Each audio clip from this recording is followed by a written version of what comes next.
Bienvenue dans l'événement du dimanche. Ravi de vous retrouver pour cette toute nouvelle émission de l'année 2024. Très belle année à tous. Notre premier invité pour cette première émission de l'année, Éric Zemmour. Bonjour. Bonjour. Merci d'avoir accepté notre invitation. Président du parti Reconquête, ancien candidat à la présidentielle. 1 heure d'entretien avec à mes côtés pour vous interroger ce dimanche. Nicolas Doménac, bonjour. Bonjour. Et François Langlais pour la partie économique notamment. Une émission, je vous le rappelle, à suivre également en direct sur tous les réseaux sociaux. TF1 Info, de nombreux sujets abordés avec vous aujourd'hui, Éric Zemmour. Mais d'abord, le premier d'entre eux, l'actualité. Les rumeurs d'un probable remaniement continuent de planer au-dessus du gouvernement. Au centre des interrogations, la question du maintien ou pas d'Elisabeth Borne, la première ministre, alors que fuitent déjà d'éventuels prétendants pour la remplacer. Alors, première question, selon vous, Elisabeth Borne doit-elle partir ou à l'inverse, peut-elle rester ? Je vais vous dire la vérité, je n'arrive pas à m'intéresser à ce sujet. Je vois bien que ça s'agite. Vous regardez ça un peu de près quand même. Je regarde bien sûr, mais vous savez, je vais vous dire, à chaque fois que Emmanuel Macron est en difficulté, il remanie le gouvernement. Alors, ou ça, il change de Premier ministre, ou il change... Alors, on a bien compris maintenant la technique, c'est il passe de droite à gauche ou de gauche à droite. Alors, rien que pour le second mandat, il est d'abord passé de droite à gauche, et puis maintenant, il est passé de gauche à droite. Bon, bah peut-être que là, il va repasser de droite à gauche, mais vous savez, il tourne, et puis... Les noms de Sébastien Lecornu, les noms de Gabriel Attal, ou encore de Julien de Normandie circulent. Je vous dis, vous savez, si vous changez le « en même temps » tous les jours, bah, vous revenez au « en même temps ». Ça, c'est la malédiction d'Emmanuel Macron. Selon vous, qu'est-ce que ça dit sur la suite du quinquennat, c'est-à-dire sur les 3 ans qui restent à venir, ce remaniement, cette nécessité de relancer de façon régulière le quinquennat? Si vous voulez, on a bien compris que Emmanuel Macron était handicapé par le fait d'avoir une majorité relative, même si on sait bien, vous et moi, que la Constitution de la Ve République, en vérité, a été faite pour pallier justement aux majorités relatives qui étaient classiques auparavant. Bon, bah voilà, donc à chaque fois qu'il a une difficulté, je vous dis, franchement, on ne va pas passer 3 heures là-dessus parce que j'estime que c'est sans grand intérêt. Ça serait un non-événement selon vous? Pour moi, ça va être un non-événement parce que, je vous dis encore une fois, il passe de gauche à droite, de droite à gauche, mais le pendule de l'hypnotiseur n'endort plus personne, quoi. Il ne fait plus illusion. Ne passons pas des heures, mais malgré tout, quand même, Nicolas, sur une dernière question à sur le votre sujet. place, Jordan Bardella, lui, voyait plus loin, imaginait une dissolution et même sa présence, sa nomination à Matignon. Diable. Ça a une crédibilité pour vous? Première question. Non. Non. Alors, cependant, si ça arrivait qu'il vous proposait de faire partie de son gouvernement, ça serait quelque chose d'envisageable. Voilà, je ne suis pas dans ces hypothèses. Vous ne voulez pas vous projeter dans un gouvernement auquel participerait moi, vous Jordan savez, Bardella. je me fie d'abord aux résultats électoraux. Alors après, on verra les projections. Alors, remaniement ou pas, quand, ça on ne le sait pas toujours, maître des horloges, le président de la République, qui prépare dans le même temps, on le sait, son grand rendez-vous avec la nation. Il avait évoqué ça avec notamment nos confrères du Monde, cherche à rétablir l'autorité avec une série de mesures, nous dit-on, comme l'uniforme à l'école ou le service national universel. On va y revenir, mais d'abord, François, sur ce sujet. La question qui se pose, au fond, justement, vous évoquiez les changements de pied d'Emmanuel Macron. Tout récemment, il a quand même pris, disons, une nouvelle posture, notamment lors de ses vœux, en exaltant la nécessité de rétablir l'autorité dans le pays. L'autorité, c'est pour lui un rôle un peu nouveau. Pour autant, on peut penser qu'il a pris la mesure de cette demande d'autorité qui est documentée par tous les sondages, etc., tous les experts. Est-ce que ça ne rétrécit pas un peu votre espace politique, à vous, qui avez fait de ce sujet l'un de vos traits dominants? On peut inverser votre raisonnement. On peut dire que, tout simplement, ça me donne raison, ça donne raison à ma campagne. Je voyais, par exemple, les propositions de M. Attal sur l'école qui sont calquées sur celles que j'avais présenté pendant la campagne présidentielle, en tout cas en partie. Donc, si vous voulez, moi, je pense au contraire qu'il légitime ce que j'ai dit pendant la campagne. Vous savez, je vais vous raconter une anecdote. Pardonnez-moi, que la campagne n'a pas été fructueuse pour vous. Donc, ce message, avec vous, il n'est pas passé. Donc c'est pas le sujet. On va pas revenir sur le passé de la campagne. C'est vous qui l'évoquez. Non, je vais vous dire pourquoi. Parce que je réponds à votre question. Vous me dites, ça rétrécit votre espace. Moi, je vous dis, au contraire, ça me l'élargit. Parce que ça le légitime auprès des lecteurs qui pouvaient croire au discours médiatique sur, oh là là, Zemmour, c'est horrible. Alors, quand c'est un macronien qui le fait, ça peut dire aux électeurs macroniens, vous voyez, ce n'est pas aussi horrible que ça. C'est ça que je voulais répondre à ça. Je vais vous raconter une anecdote très simple. En 1980, Jean Le Canuet, qui était ministre de Valéry Giscard d'Estaing, déclarait « Il est inutile de voter pour François Mitterrand, l'adversaire socialiste de l'Union de la gauche, puisque Valéry Giscard d'Estaing applique le programme de la gauche. » C'est de constater que ça n'a pas fonctionné. Eh ben, c'est bien c'est ma réponse à monsieur. Oui, mais vous évoquiez Gabriel Attal. Gabriel Attal, il a pris effectivement un certain nombre de mesures, l'interdiction de l'abaya, par exemple, les sanctions pour les élèves qui ne respectent pas la laïcité, et il a bénéficié immédiatement d'un crédit, quand même, qui politiquement, je reprends sa question, vous pose problème, puisque ça montre qu'ils peuvent incarner cette voie-là. Mais attendez, tout le monde peut incarner cette voie-là, à partir du moment où il est convaincu et il veut le faire. Maintenant, il faut le faire. Je dirais même, pour moi, l'essentiel dans ce qu'a dit M. Attal, et j'attends une concrétisation réelle, je n'en suis pas sûr malheureusement, je crains que ça soit que de la com et qu'il cède face aux résistances, c'est les classes de niveau. J'avais dit pendant ma campagne que la mère de toutes les batailles, c'est la suppression du collège unique. Les classes de niveau, ça veut dire, en vérité, M. Attal n'ose pas le dire parce qu'il a peur des syndicats, ça veut dire en vérité la fin du collège unique. Donc, il faut effectivement abolir le collège unique et rétablir partout, dans toutes les matières, et pas seulement, comme dit M. Attal, en français et en mathématiques, dans toutes les matières, des classes de niveau. Si nous faisons cela, moi, j'en serais ravi, parce que moi, ce que je fais et ce que je dis, c'est pour ce que je crois, le bien de la France. Si quelqu'un d'autre le fait, mais j'en suis ravi. Et je vous dis, encore une fois, pour moi, c'est mon désaccord avec vous sans doute, ça ne rétrécit pas un hypothétique espace politique, au contraire, ça le légitime. Et pour poursuivre la question de Nicolas sur les propositions, ce que veut mettre en place le ministre de l'Éducation, il y a l'uniforme à l'école. Une expérimentation doit avoir le jour. On sait que vous êtes favorable à l'uniforme à l'école. N'est-ce pas finalement peut-être un mirage de croire que cela résoudra toutes les problématiques qu'il y a aujourd'hui à l'école et au collège? Et par ailleurs, comment vous le financez? Parce que c'est une question pour les familles. Je n'ai jamais prétendu que ça allait résoudre tous les problèmes. C'est un symbole. C'est un symbole d'abord que les différences sociales sont un peu occultées, sans les abolir, mais en tout cas occultées. C'est aussi, ça règle en partie un problème que pose une partie de la population musulmane, avec tous les vêtements qui sont des substituts au voile et qui veulent affirmer... l'abaya était désormais interdite. L'abaya, par exemple. Donc ça règle, mais il y aura autre chose. Donc ça réglera le problème, au moins, de ces vêtements islamiques. Et puis, si vous voulez, comment on le finance? J'imagine que les conseils généraux pourront les aides. Enfin, on trouvera toujours. Vous savez, vu ce qu'on finance, on trouvera toujours. Sur le service national universel, vous êtes pour ou contre? Le ministre des Armées a fermé la porte à un nouveau service militaire. Je savais que les militaires n'en voulaient pas. Pour des tas de raisons d'ailleurs. D'abord parce qu'ils ne veulent pas s'occuper de centaines de milliers de jeunes dont ils n'ont pas besoin.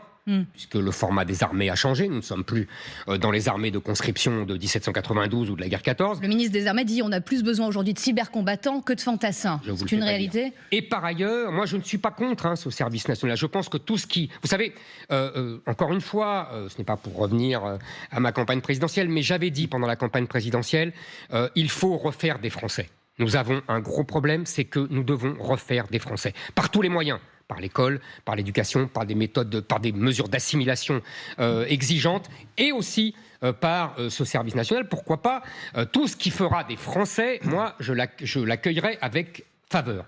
Maintenant, il ne faut pas croire, c'est comme votre question sur l'uniforme à l'école, ça ne va pas résoudre tous les problèmes. Vous savez, une des raisons, j'ai eu en main à l'époque le rapport d'un chef d'état-major à Jacques Chirac, président de la République, qui lui conseillaient déjà de supprimer le service national parce qu'ils avaient des problèmes avec les jeunes, en particulier de population immigrée et en particulier maghrébine, des problèmes de discipline énormes au sein du service militaire.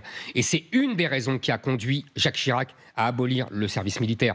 Donc ça ne va pas régler de façon miraculeuse les problèmes de désintégration de notre pays et l'émergence, qui n'était pas évidemment aussi nette il y a 30 ans, dans les années 90, des deux peuples que l'on voit aujourd'hui s'affronter et en tout cas se toiser de plus en plus sur notre sol. De ces fractures, évidemment, nous allons en reparler. Mais d'abord, c'est l'une des priorités aujourd'hui des Français et des premières inquiétudes. Le pouvoir d'achat, bien avant d'ailleurs la sécurité et l'immigration. C'est tout de suite le chiffre de l'anglais.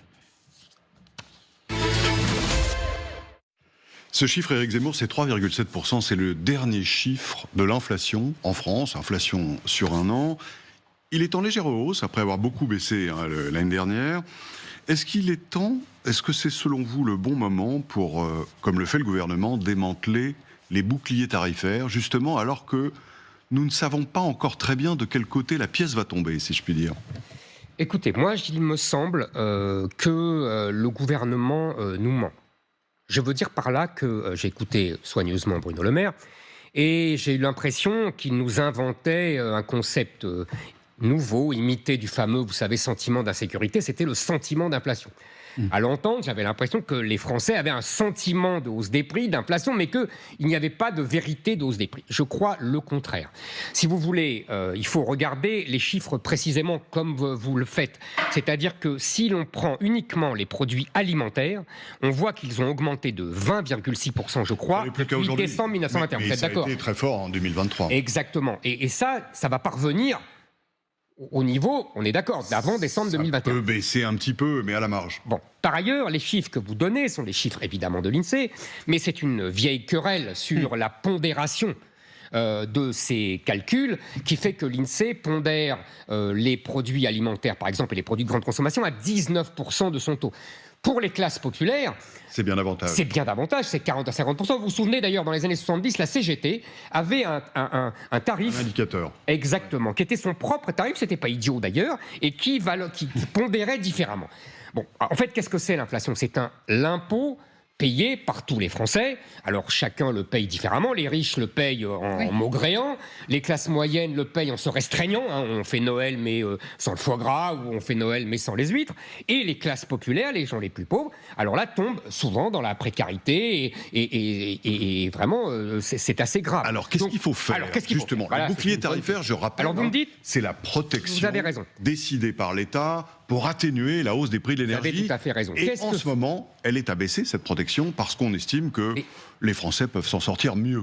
Oui, enfin, effectivement, vous avez raison. Qu'est-ce qu'a fait le gouvernement depuis 2 ans ? Il a donné des chèques, en gros, pour compenser telle hausse, telle hausse. On comprend bien l'intérêt, c'est qu'il ne voulait pas rentrer dans une logique d'inflation et de salaire, de la fameuse boucle inflation-salaire. Penser et protéger aussi certains Français qui étaient mais bien sûr, mais je veux dire, c'est pour protéger les Français et par ailleurs, pour ne pas que les revendications salariales soient trop élevées et enclenchent une boucle inflation-salaire qui avait coûté la grosse inflation des années 70, c'est qu'on avait eu tant de mal à découpler dans les années 80. Bref. Donc je comprends bien l'utilité. Le problème, c'est que on voit bien les limites de ce système. Les limites, elles sont doubles. La première limite, c'est la problème structurel. C'est-à-dire que comment on finance ces aides, comment on finance ces chèques ? On finance ces chèques avec de la dette. Et or, nous arrivons aujourd'hui avec 3 000 milliards de dettes, 110% du PIB, avec des taux qui remontent justement parce que la BCE veut lutter contre l'inflation. Donc, notre endettement va payer de plus en plus cher. Le service de la dette va devenir le premier du budget de l'État. Pas encore, mais c'est possible. Oui. Et pour l'instant, c'est le deuxième quand même, c'est pas rien. Et par ailleurs, nous avons donc un déficit qui n'arrive pas à se résorber. Nous sommes les mauvais élèves de la classe européenne. Par ailleurs, vous avez vu récemment, avec cette histoire de chèques pour les réparations, pour les objets réparés, la perversité de cette politique. Je résume pour les téléspectateurs. Oui, on rappelle ce bonus. Bien sûr. Alors on fait un chèque pour dire aux gens, faites réparer vos objets. Vos chaussures. Ça va vous aider à réparer vos objets. Très bien. C'est une bonne idée. A priori, c'est une très bonne idée. Tout le monde est content.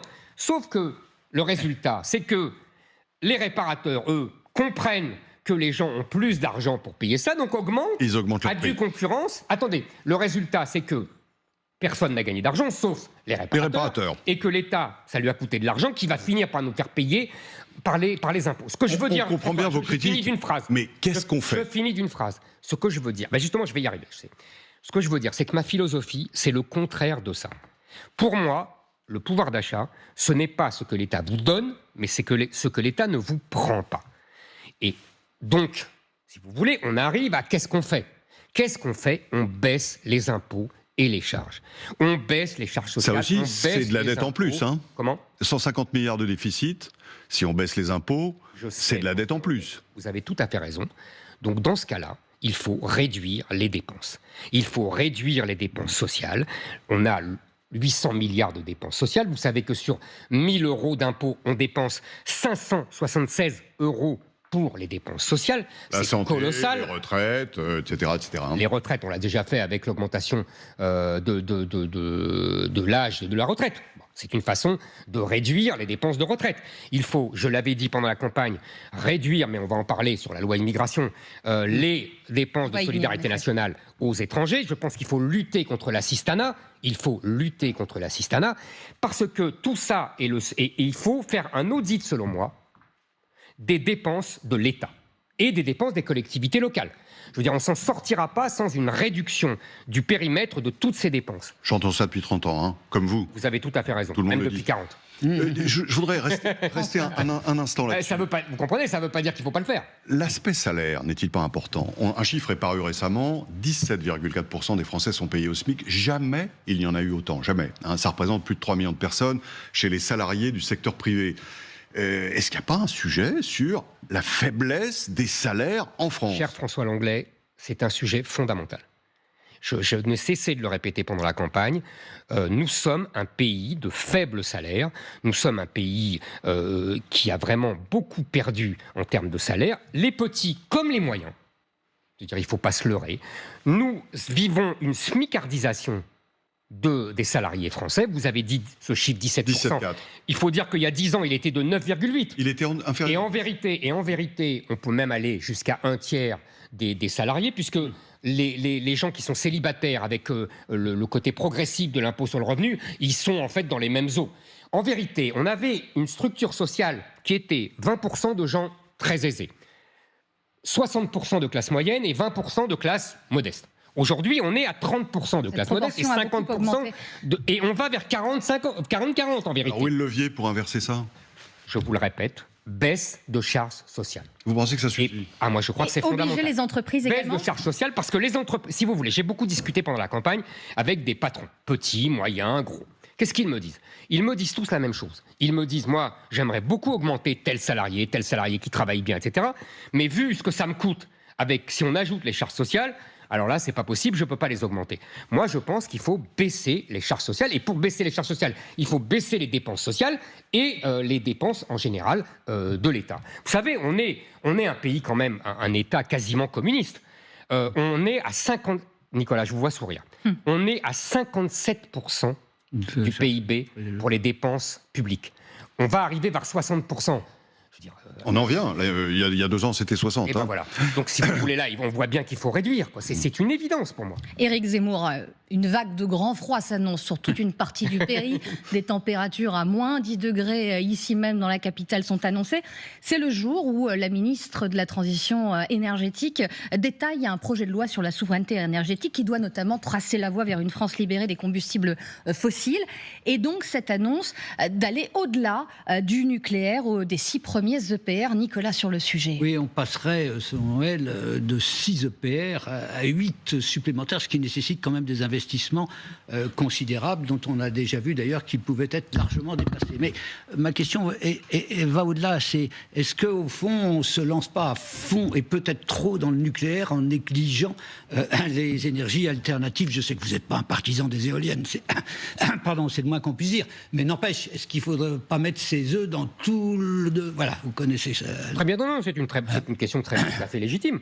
Alors, je n'ose plus dire, François Langlais va me faire les gros yeux, mais pendant la campagne présidentielle, j'avais proposé justement la création de 14 centrales nucléaires. Vous voyez, 6 plus 8. Donc, je ne vais pas critiquer. Vous êtes l'inspirateur du gouvernement sur tous les sujets. Vous voyez, en fait. Oui, depuis le début de cette émission, Voilà, c'est ce que c'est ce que vous avez découvert. Mais je vous assure que c'est vrai. Non, mais c'est pour vous dire que je ne vais pas critiquer cette décision. Évidemment, ça serait ridicule et malvenu.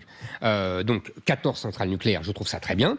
Je pense effectivement que nous avons, avec le nucléaire, une énergie nationale, 2, une énergie peu carbonée, c'est la moins carbonée, on le sait maintenant, et 3, une énergie que nous produisons pas chère.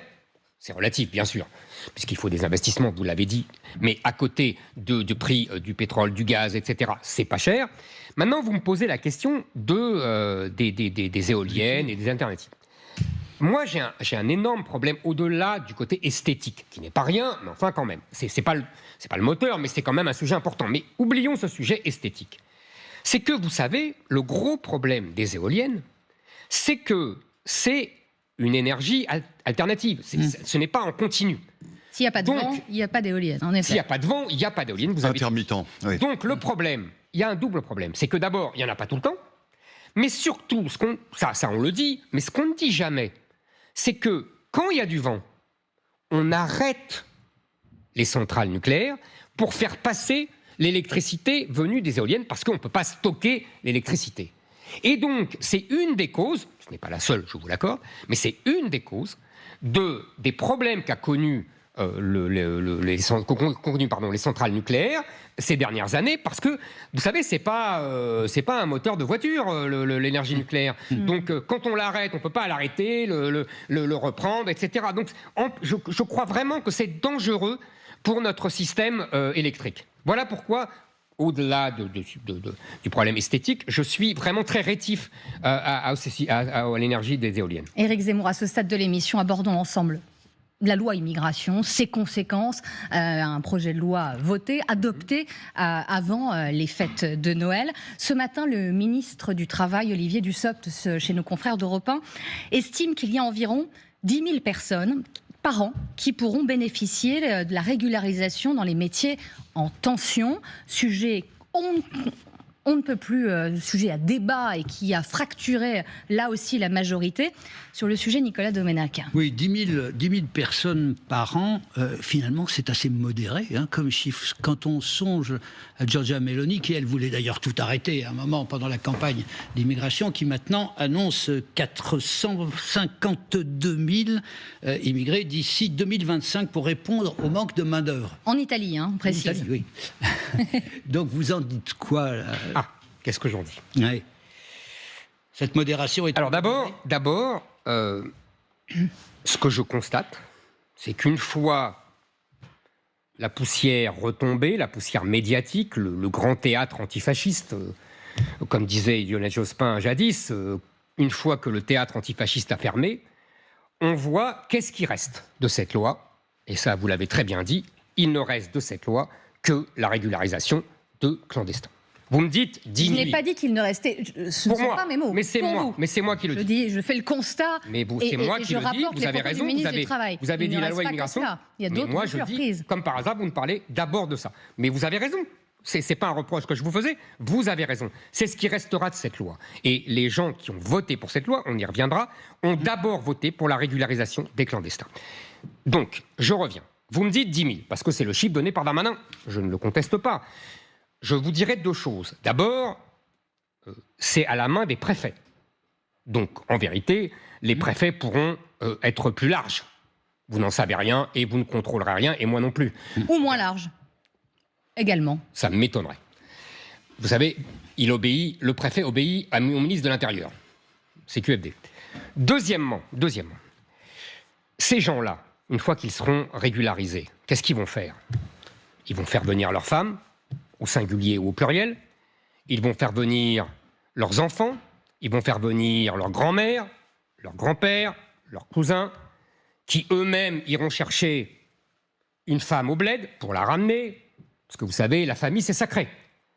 Donc comme la famille c'est sacré, les 10 000 vont se transformer très vite en 50 000. Sauf que les conditions du regroupement familial ont aussi durci dans ce texte. Oh là, terriblement, madame. terriblement. On est passé de 18 mois de séjour à 24 mois. C'est-à-dire qu'ils passeront l'été en plus au bled. C'est horrible. Je reconnais que c'est une mesure d'une dureté dont on vraiment, il faut absolument en tenir compte. Vous avez raison, non, c'est de la rigolade.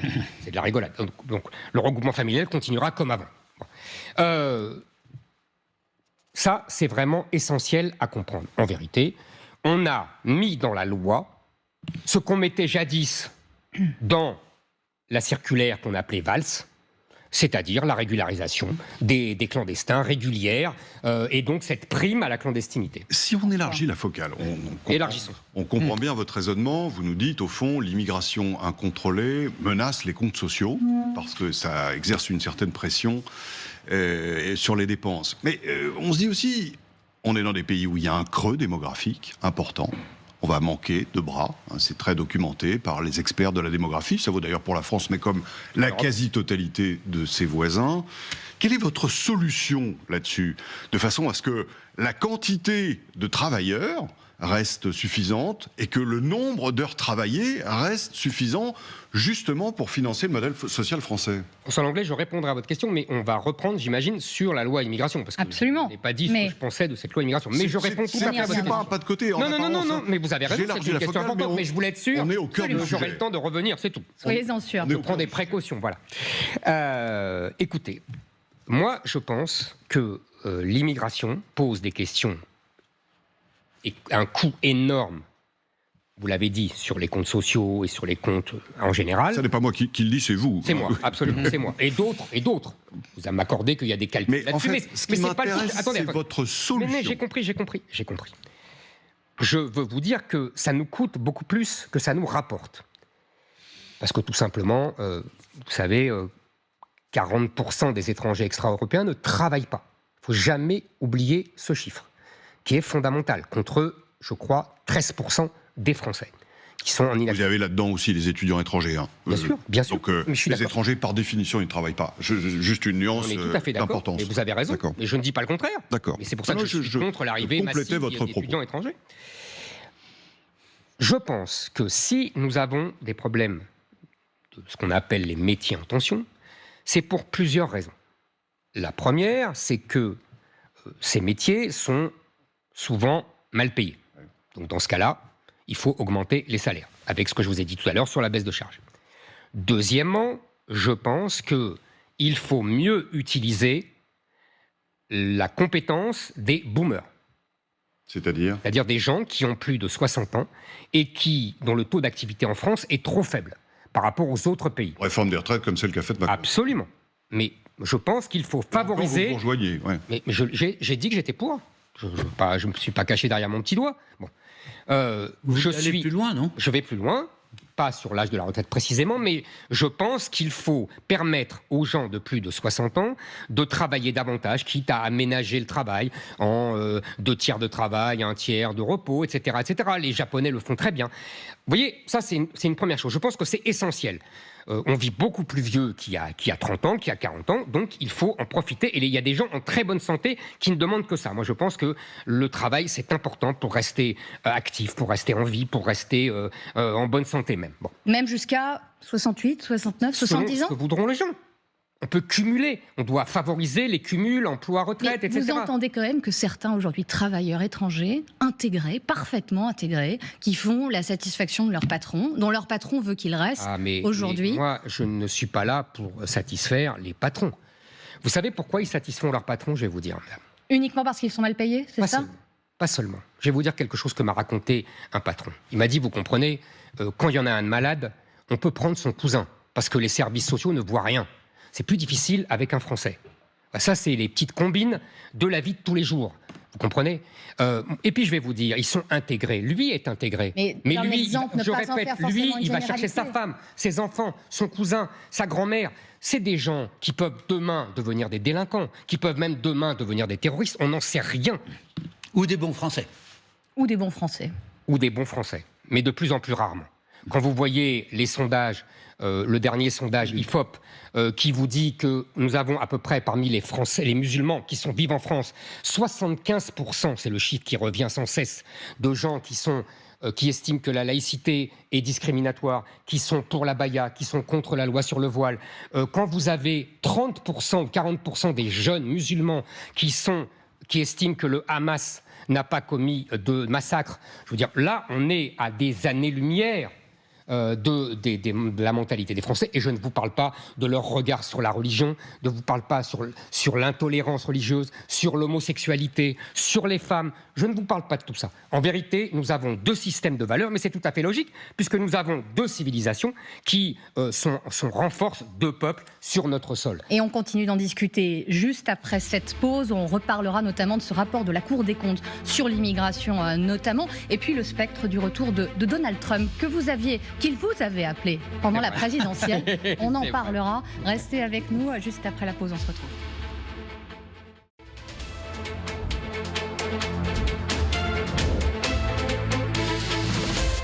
Retour dans l'événement du dimanche, toujours avec notre invité Éric Zemmour, président de Reconquête. On parlait de cette loi immigration. Ce rapport de la Cour des comptes dévoilé cette semaine qui interpelle également frontières, expulsions, nombre de clandestins. La Cour des comptes juge très sévèrement la politique de lutte contre l'immigration illégale, pointant finalement du doigt des années, pas seulement le quinquennat d'Emmanuel Macron, mais des années de politique sur le sujet, et notamment sur l'application, le taux de réalisation des OQTF, ces fameuses obligations de quitter le territoire. Nicolas, sur ce sujet. Oui, c'est un taux assez minime, on le sait, 12%. Alors bon, le constat a été dressé assez souvent.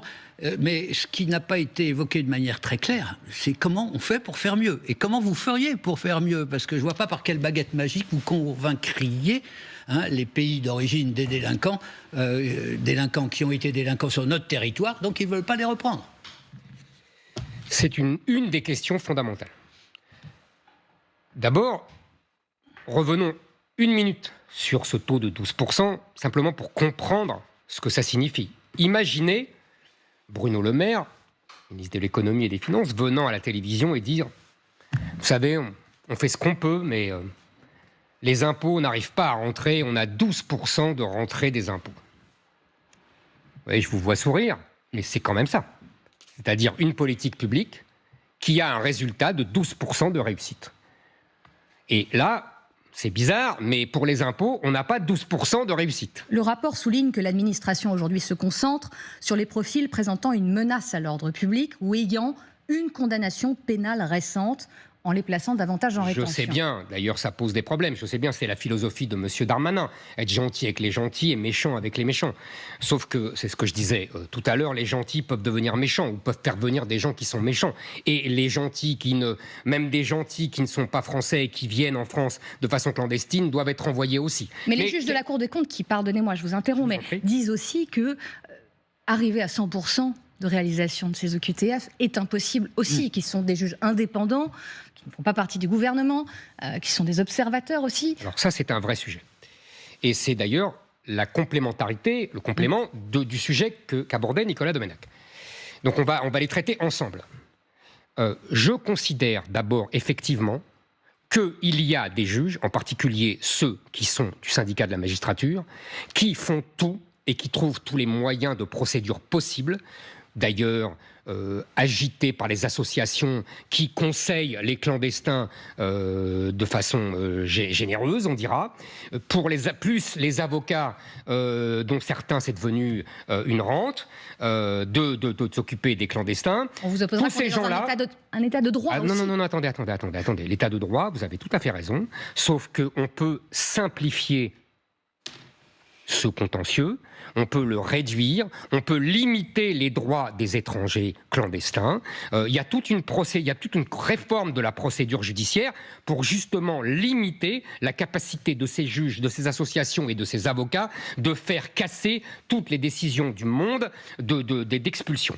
Il y aura par ailleurs, moi je serais favorable, je l'ai vu dans la Cour des comptes d'ailleurs, qui dit que l'un des problèmes, c'est que on met individuellement les clandestins dans des avions de ligne et que, évidemment, comme ils s'agitent, qu'ils se battent, qu'ils crient, le pilote refuse. légitimement d'ailleurs ce clandestin. Moi, je suis pour le rétablissement des charters, cher à Charles Pasqua, c'est-à-dire des avions collectifs où il n'y aurait que des clandestins et on pourrait rationaliser ainsi. Mais j'en viens à la question fondamentale de Nicolas Domenech, qui est les OQTF, les laissez-passer consulaires qui sont refusés par les gouvernements, en particulier l'Algérie, mais pas seulement, la Tunisie, le Maroc, le Mali, etc. Moi, je pense qu'il faut faire pression sur ces pays et ne pas lésiner sur les pressions. Je m'explique. On a toute une série d'armes dans nos mains qu'on n'utilise pas. Vous pensez Première arme, c'est les visas de touristes. À tous les gens qui viennent de ces pays que nous refuserions si on ne nous prenait pas les laissez-passer consulaires. Je vois d'ailleurs que M. Macron lui-même l'a fait pendant 6 mois à l'Algérie et au Maroc et que ça a été tellement efficace qu'il a renoncé. Ils ont tellement hurlé, évidemment, les dirigeants algériens et marocains, relayés par la presse française, que M. Macron a cédé. Moi, je ne céderai pas. Deuxième arme, l'aide au développement. Moi, je n'aide pas un pays qui refuse de reprendre ses clandestins. Vous arrêtez, vous stoppez toutes les aides. Absolument. Troisièmement, parce qu'on peut monter en gradation, il y a, vous savez très bien que pour ces pays c'est essentiel, l'argent qu'envoie par la Western Union, pour ne pas la nommer, les immigrés ici à leur famille là-bas. Je coupe cet approvisionnement. Voilà. Ils ne pourront plus envoyer par la Western Union à leur famille. Quatrièmement, mais pardon, Arnaud Montebourg avait fait avancer cette proposition. Il avait raison. Il avait fait marche arrière toute très rapidement. Mais moi, je ne suis pas Arnaud Montebourg, cher Nicolas Domenech. Moi, je ne cède pas. Arnaud Montebourg avait des jeunes militants qui lui ont claqué dans les doigts. Moi, excusez-moi, mes militants sont d'accord avec moi. Quatrièmement, beaucoup de ces dirigeants viennent se faire soigner en France. L'hôpital américain en sait quelque chose. Vous pensez à qui, précisément ? Aux dirigeants du Maghreb et d'Afrique. Je ne donnerai pas de nom, évidemment. Eh bien, moi, je dis que si ces gens-là ne nous reprennent pas et ne nous donnent pas les laissez-passer consulaires pour leurs clandestins et pour leurs délinquants, il n'y aura plus d'hôpital américain. Vous voyez, ça fait des armes, c'est pas mal dans ma besace. Tous sont constitutionnels, de votre point de vue, très honnêtement ? Mais, paraît difficile. Chère madame, d'abord, précision. Quand on dit « tous sont constitutionnels », vous voulez dire, mais c'est important de le préciser, tous sont conformes ou pas à la jurisprudence du Conseil constitutionnel. Ce n'est pas exactement la même chose. Ce n'est pas dans la Constitution. C'est dans la jurisprudence du Conseil constitutionnel. C'est ça qui fait l'autorité. Hein. Oui. Mais cher François Langlais, vous avez raison. Mais nous arrivons à notre sujet plus large sur l'immigration et la loi immigration, qui est que c'est pour cela qu'on ne peut plus, si vous voulez, régler la question de l'immigration en passant par une simple loi qui est soumise au Conseil constitutionnel. Parce qu'en vérité, la politique migratoire n'est plus dans la main de l'État depuis belle lurette, elle est dans la main des migrants et des immigrés eux-mêmes qui sont ici et qui protégés par les juges, et en particulier le Conseil constitutionnel de leurs droits dits universels, font et défont la politique migratoire de la France. Pour reprendre en main la politique migratoire de la France, il faut un référendum. Uniquement. Et si vous voulez, je vous donne même ce que je mettrais dans mon référendum. Un référendum écarté par le chef de l'État. Oui, alors d'abord, quelle serait la question posée aux Français ? Ça peut être une question. Madame. Et sur la loi immigration, vous en disiez pire que rien. Oui. On aimerait savoir ce que vous mettez. À quoi voulez-vous que je réponde ? La question que vous poseriez à l'occasion d'un référendum sur l'immigration, rapidement. Très simplement. Acceptez-vous le projet de loi qui règle la question de l'immigration ? Puis, je rentre dans le détail. 1. Suppression du droit du sol. 2. Suppression du droit au regroupement familial. 3. Retour à l'origine et aux principes fondateurs du droit d'asile, c'est-à-dire qui ne concerne que des combattants de la liberté, c'est-à-dire une poignée, une dizaine, quelques dizaines par an, et non pas 150 000 comme aujourd'hui. Et en plus, les demandes de droit d'asile seront déposées à l'étranger. 4. Nous exigerons des gens qui viennent de pays à risque, ceux que j'ai cités tout à l'heure, une caution à l'entrée sur le territoire en tant que touriste de 10 000 €, qui ne leur sera rendue quand ils repartiront. Nous réduirons à quasiment rien, sauf quelques profils. C'est réduire à rien le droit d'asile. Aujourd'hui, qui peut avoir 10 000 € sur un compte en banque dans un... En France, c'est pas grave.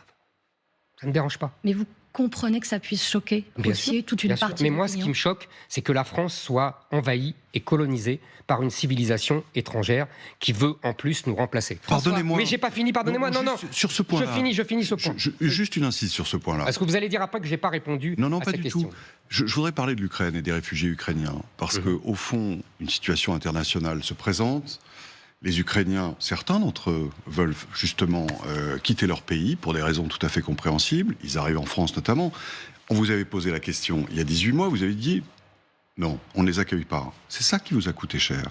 Parce que vous êtes allé à rebours d'une opinion publique qui disait il faut aider les Ukrainiens. Cher François Lenglet, d'abord, nous les avons aidés, tout le monde les a aidés. Oui, et ma question portait plus sur le fond. Oui, j'ai compris. Est-ce que, moi, je la pense question de Marie, est-ce que vous n'êtes pas à rebours de l'opinion publique sur une partie de vos propositions qui serait de renoncer à quelque chose qui est fondateur de l'identité française? Et de nos valeurs ce n'est pas fondateur de l'identité française. Et je vais répondre à votre question. D'abord, je pense, moi, contrairement à d'autres, manifestement, que le rôle d'un homme politique, voire d'un homme d'État, c'est pas forcément de suivre l'opinion dans ses foucades. Et je comprends très bien qu'une opinion peut être attendrie légitimement par... c'est juste de l'émotion. Etc., par l'émotion. Je pense que le rôle d'un homme politique et d'un homme d'État, c'est d'expliquer aux Français, ils le comprennent ou ils ne le comprennent pas après. C'est au moins, j'ai pris mon risque. Ils ne l'ont pas compris. Ils ne l'ont pas compris, très bien, ils ne l'ont pas compris. Aujourd'hui, je pense qu'ils le comprennent. Et les Ukrainiens étaient des Européens, des chrétiens. La vérité, c'est qu'à part les Ukrainiens, ça concerne surtout des populations musulmanes. Et que moi, je dis que vous faites il y a, oui, je fais la différence entre les chrétiens et les musulmans pour le droit d'asile. Je fais tout à fait la différence. Mais ce qui est extraordinaire, je fais tout à fait la différence, pardonnez-moi, parce que je pense qu'aujourd'hui, nous avons une civilisation musulmane qui est à l'offensive et qui est en train de nous coloniser. Donc je veux arrêter la colonisation et libérer la France de cette colonisation. Mais je n'ai pas fini, pardonnez-moi, et j'en ai pour 2 minutes, parce que... Pas plus, promis. Il faut qu'on avance. Mais simplement, je continue avec mon droit d'asile, je continue avec mes 10 000 euros de caution. Il faut également supprimer toutes les allocations sociales données aux étrangers. La France n'est pas la CAF du monde entier. Donc AME, allocation logement, etc. Il faut absolument... rendre beaucoup plus... Pour poser la question sur la justice. Il faut absolument rendre, si vous voulez, aggraver les peines pénales pour les passeurs et pour les associations qui les soutiennent. Il faut enfin renvoyer tous les étrangers fichés S, délinquants, criminels, chômeurs de longue durée et les binationaux, délinquants et criminels. Et enfin, j'en ai fini avec mon projet de loi référendaire, mettre un terme au mécanisme des mineurs isolés, qui sont pour la plupart ni mineurs ni isolés. Mais juste un mot quand même. Ce qui est étonnant, c'est que quand vous parlez de colonisation, enfin de submersion, vous avez une vision vraiment faiblarde de la France, enfin comme si elle était incapable d'intégrer si elle s'en donnait les moyens. Je veux dire, nous serions colonisés, dites-vous. Je veux dire, la France, c'est un grand pays, vous le dites vous-même. Donc quand même, on peut résister à des offensives, fussent-elles virulentes. Cher Nicolas Doménac, comment vous dire cela ? Je n'ai pas une vision faiblarde de la France, j'essaye d'avoir une vision historique.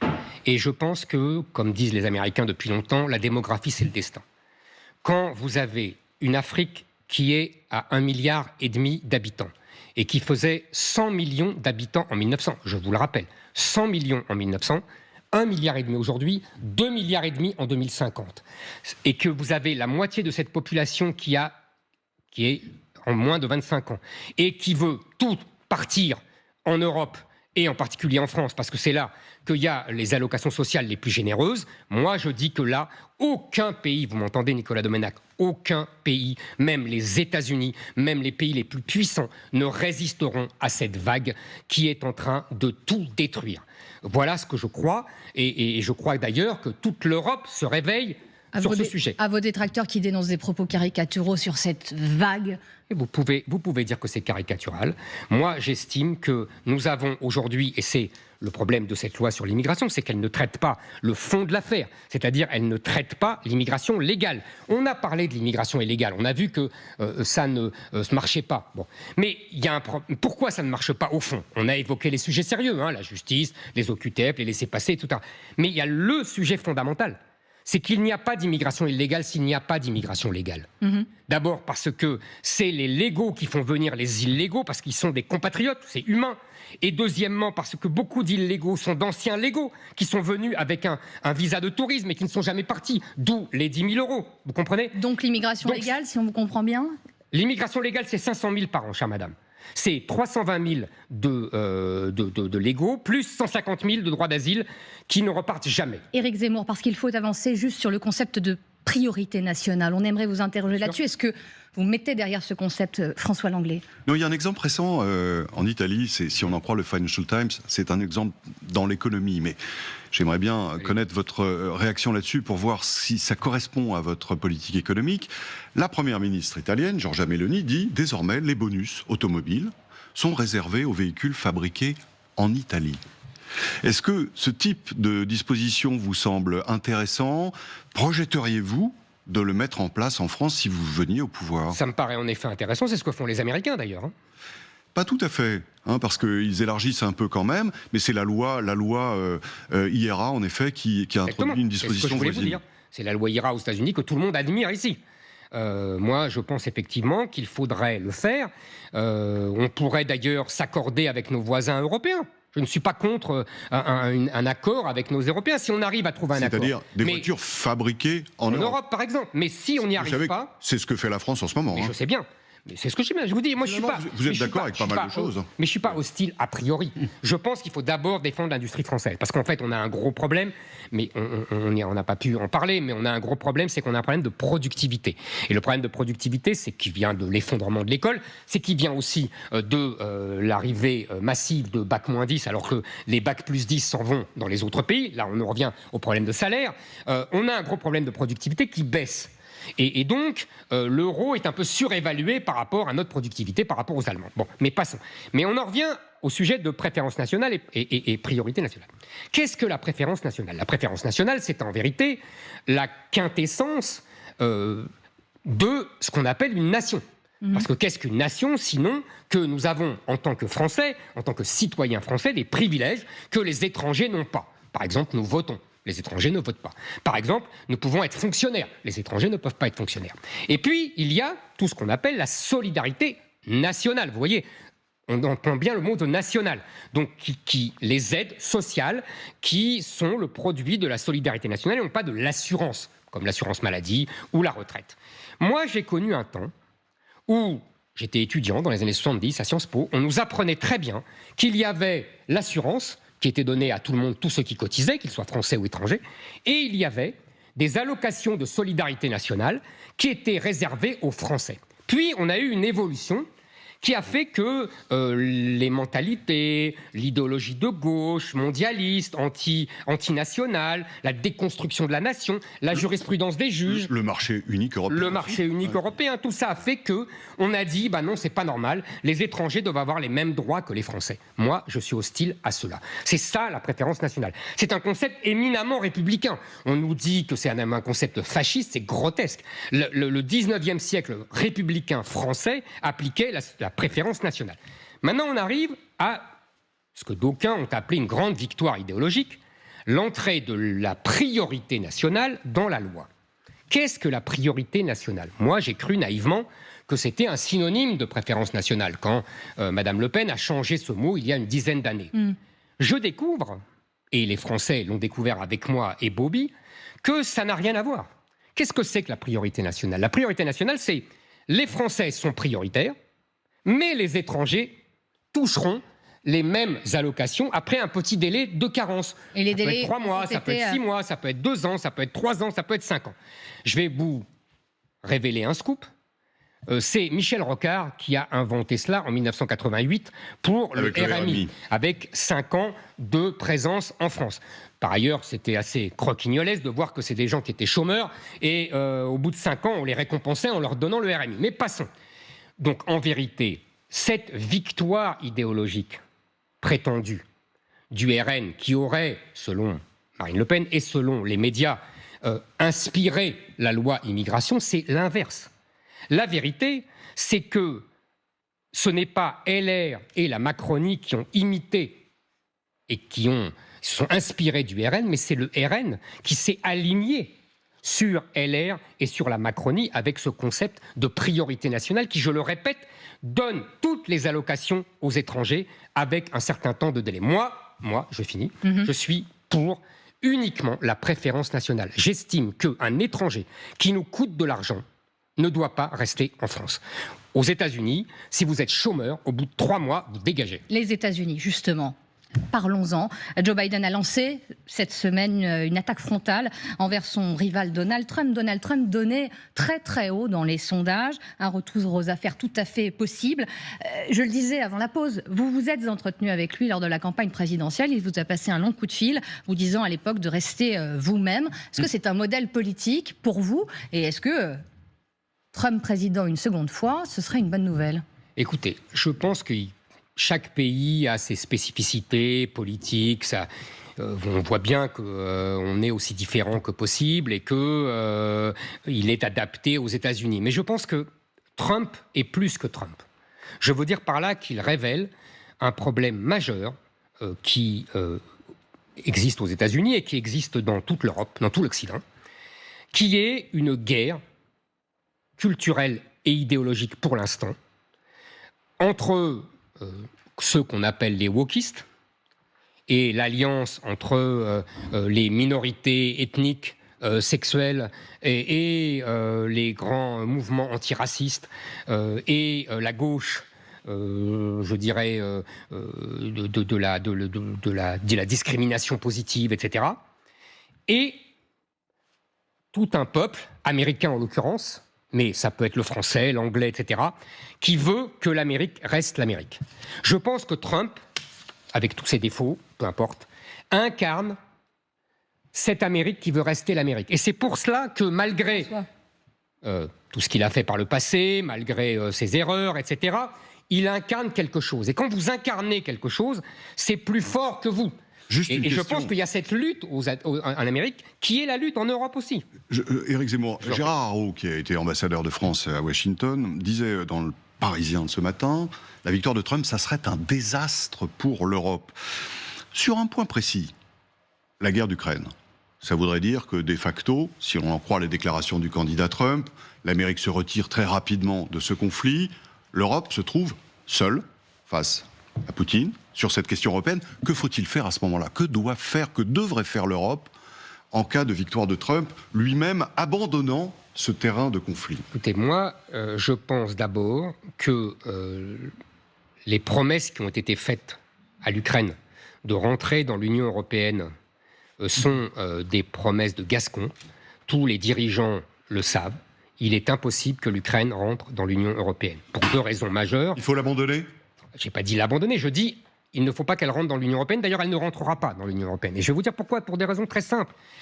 Si elle rentrait, tout l'édifice d'aide européenne aux pays les plus défavorisés, en particulier l'Europe centrale, serait caduque. Et on donnerait tout l'argent à l'Ukraine. Il y a un tel décalage de richesse que ce n'est pas possible. Pour autant, deuxièmement... On peut aider l'Ukraine sans la faire rentrer.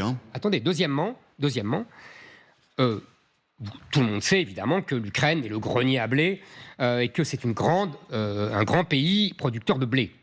Qui fait parfois peur à certains producteurs. Qui immédiatement ruinerait les agriculteurs français.